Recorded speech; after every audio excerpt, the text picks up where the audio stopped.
এই তো বাজছে।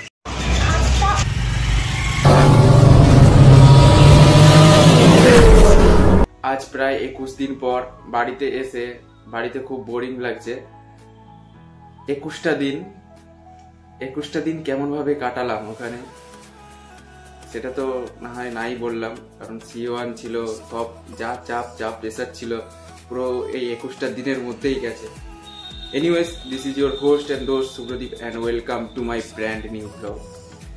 আজকে আমি যাচ্ছি পাঁশকুড়া। শুভঙ্কর ফোন করেছিল, একটু ঘুরতে যাওয়ার ইচ্ছে হয়েছে।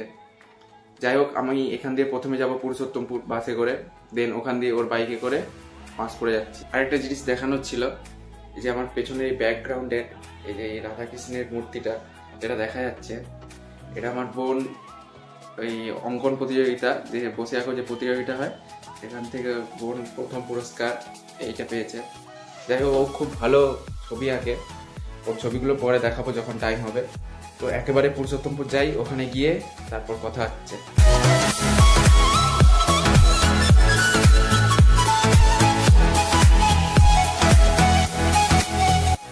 তো আমি আমার ফার্স্ট ডেস্টিনেশন পুরুষোত্তমপুর চলে এসেছি।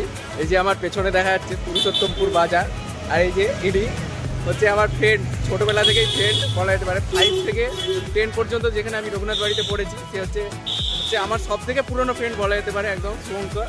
আর বেস্ট ফ্রেন্ডও এক কথায় বেস্ট ফ্রেন্ডই বলা যেতে পারে। আজকে আমার সাথী রয়েছে শুভঙ্কর আর আমি, দুজন মিলে আজকে ডুও ডেস্টিনেশন হচ্ছে পাঁশকুড়া, আর ডুও ট্রাভেল বলা যেতে পারে একদম। So let's start.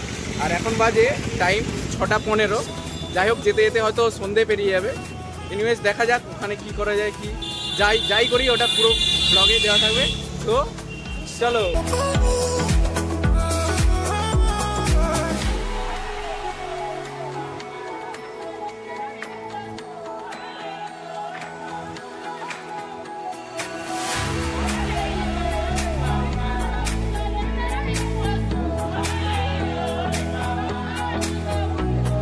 নারায়ণ দিঘি কিসের জানি নেই, কিছু একটা হবে। নারায়ণ দিঘির কিছু একটা মেলা হচ্ছে। আমরা আসার সময় 15 আগস্ট উপলক্ষে আমরা এসে এই মেলাটাতে এইদিকে সোজা যাচ্ছে মুম্বাই রোড হয়ে, ওই দিকটা কোথায় যাচ্ছে, আর এই দিকটা হচ্ছে পাঁশকুড়া স্টেশন। এদিকটা স্টেশন, ওদিকটা পুরনো পাঁশকুড়া। ওই দিকটা পুরনো পাঁশকুড়া। আমরা যাচ্ছি স্টেশনের দিকে। অমৃত ভারত প্রকল্পের আওতায় রয়েছে এই পাঁশকুড়া স্টেশন, সেজন্য রেনোভেশনের কাজ চলছে এই পুরোটা জুড়ে। আর ওখানে একটা নতুন ফ্লাইওভার হয়েছে রিসেন্ট। এই ফ্লাইওভারটা কতদিন হলো? হ্যাঁ, 1 মাস হলো সামথিং চালু হয়েছে নতুন। আশা করছি এখানে সবাইয়ের উপকার হয়েছে, কারণ এখানে যে বাসগুলোর আসে এখান দিয়ে ডাইরেক্ট এই ফ্লাইওভার দিয়ে নেমে একদম বাসে উঠতে পারবে, সেজন্য। আর এই সাইডে তো রেনোভেশনের কাজ চলছেই। যাই হোক, পাঁশকুড়াটা মোটামুটি ভালো করেই সাজাচ্ছে, যাতে যাত্রীদের কোনো প্রবলেম না হয় পরে। এটা হলো আমার শহর পাঁশকুড়া, বাট এটা আমার শহর তো তমলুক, শুভঙ্করের শহর হলো পাঁশকুড়া।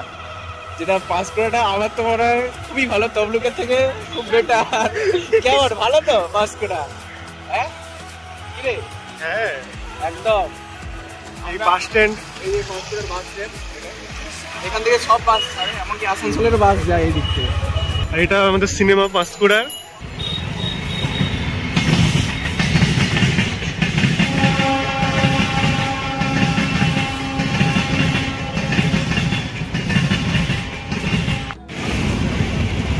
নিয়ে নিয়েছি, এবার এটা খাবো, দেখা যাক কেমন টেস্ট। প্রচন্ড গরম লাগছে, হাতে ধরে রাখা যাচ্ছে। কোথায় রাখতে হবে, রেখে দে পাশে।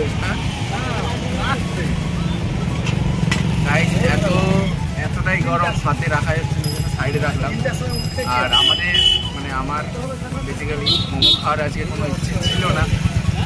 যাই হোক, ওখানে ওই দোকানটা, যেটা পকোড়া খাওয়ার ইচ্ছে ছিল, পকোড়া দোকানটা বসে, সেই জন্য মোমো দোকানে আসে।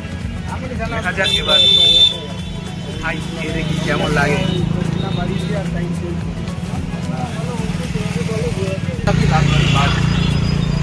আমার মনে হচ্ছে আসানসোলের মোমো ভাই আলাদা, সেরা।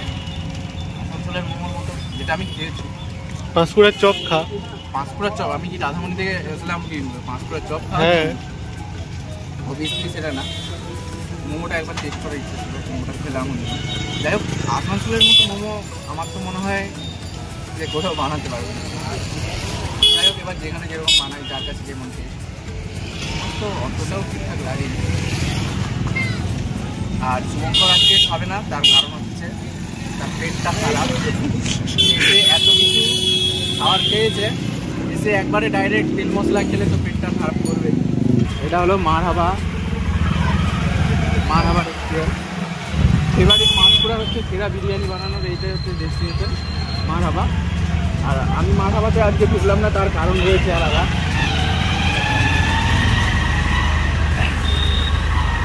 এনিওয়েজ দেখা যাক, এবার একটু ঘোরা যাক। আর আমার এটা জিএসএম, এটা হচ্ছে জিএসএম কমপ্লেক্স। এবার আমাদের ডেস্টিনেশন পাঁশকুড়া বনমালী কলেজ।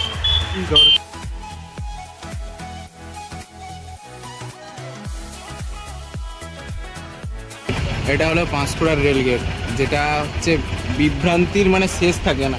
এখানে পাঁশকুড়ার এখানে একটা ব্রিজ করার জন্য, ওভারব্রিজ করার জন্য অনেক রিকোয়েস্ট করা হয়েছে সরকারের পক্ষ থেকে। বা সরকার কি করছে সেটাই জানি না, পাবলিকের কাছ থেকে রিকোয়েস্ট করা হয়েছে, তো সরকার তো করা তো উচিত। বাট এখানে কমসে কম দিনে ডেলি প্রায় 100 থেকে 150 ট্রেন চলাচল করে। যাই হোক, এখানে একটা ব্রিজ দরকার, জানি না কেন করছে না। আর এখানে থাকা মানে 1 থেকে 1.5 ঘন্টা এই জায়গাটাতে দাঁড়াতে হবে, কারণ ট্রেন পাস যতক্ষণ না হয় তো ততক্ষণ গেটটা উঠবে না, সেজন্য এখানে দাঁড়াতে হবে। এই যে এটা হলো পাঁশকুড়া বনমালী কলেজের এন্ট্রি, ওই জায়গাটা নিয়ে বেরাচ্ছে। রাতেও কি কলেজগুলো নাকি হোস্টেল কে জানে? আচ্ছা, হোস্টেল, পাঁশকুড়া বনমালী কলেজে আবার হোস্টেলও আছে। হ্যাঁ, নয় তো কি, হেভি ব্যাপার। আমরা ঘুরতে ঘুরতে আমরা চলে এসেছি smart point, Panskura smart point. দেখা যাক এখানে কি কি কালেকশন রয়েছে। আর ফার্স্ট অফ অল, যেটা এখানে ক্যামেরা কোনো অ্যালাউ নেই, তো যাই হোক আমরা ঢুকবো, কী কী কালেকশন রয়েছে দেখবো। আমরা একটা লুকিয়ে ভিডিও করছি। যাই হোক, সিসিটিভি এখানে কোনো নেই, সেজন্য ভিডিওটা করছি। সিসিটিভি নেই এখানে। এখানে কি, এটা কি ঘন্টা বাজবে? এই তো বাজছে। এই যে দিয়া, এইগুলো মোমবাতিগুলো, এগুলো কালী পুজোর সময়, দিওয়ালির সময় এগুলো 20 টাকায় পাওয়া যায়। এখানে দেখা যাচ্ছে 99 টাকা। ভালো, খুব ভালো। পেঁয়াজ 50 টাকা, 49 টাকা কিলো। আর আলু, এখানে আলু আর পেঁয়াজ কি কেউ নেয়? আলুগুলো পুরো শুকিয়ে গেছে চারদিন। আলু 37 টাকা।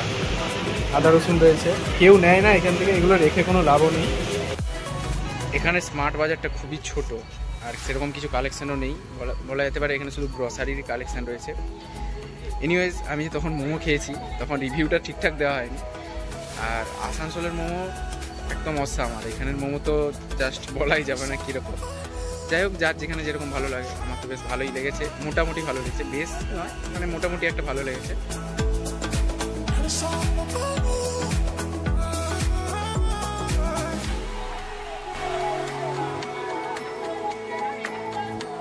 আমরা যে প্রথমে যাওয়ার সময় দেখেছিলাম মেলাটা হচ্ছিল, সেই মেলাতে চলে এসেছি।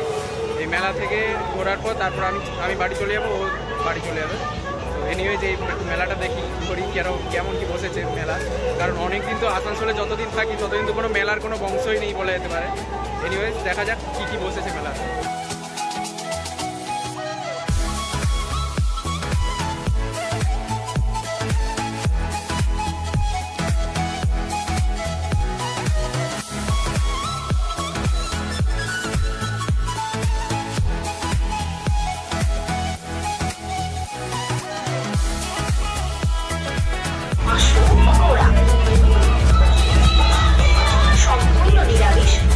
এটা হলো ড্রাগন ট্রেন, সেই ছোটবেলায় চড়েছি।